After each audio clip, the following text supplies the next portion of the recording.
بسم اللہ الرحمن الرحیم۔ آپ دیکھ رہے ہیں کہ آپ کے سرفراز ایک نئی ویڈیو کے ساتھ حاضر۔ آپ کو پتہ ہے میری ویڈیو معلوماتی ویڈیو ہوتی ہیں، تو ویڈیو شروع کرنے سے پہلے وہ چھوٹی سی گزارش ہوتی ہے کہ آپ ہمارے چینل پر پہلی دفعہ آئے ہیں، چینل کو سبسکرائب لازمی کر لیں اور ساتھ میں دل کے گھنٹی کے بٹن کو دبانا نہ بھولیں۔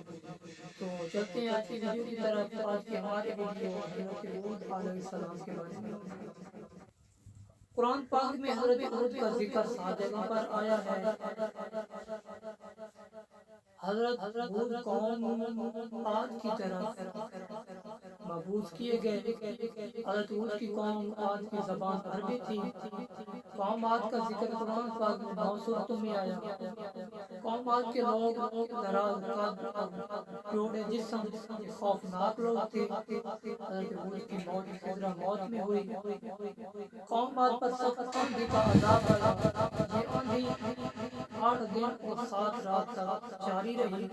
قوم عاد کی بستیاں حضرت موت اور یمن اور ریمن کے شمال میں بحرین کے کنارے پھیلی ہوئی تھی۔ قوم عاد کے لوگ کتنے بتوں کی پوجا کرتے تھے؟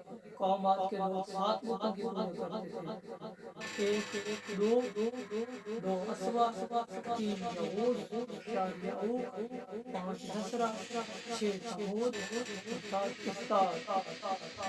جب اللہ تعالیٰ نے قوم عاد کو دنیا سے غارت کیا، اس کے بعد قوم سمود نے ان کے گھروں پر قبضہ کیا، آج سال بعد تعمیر کی۔ آج کی ویڈیو میں بس اتنا ہی، ملتے ہیں نیکسٹ ویڈیو میں، تب تک اپنا خیال رکھیے گا۔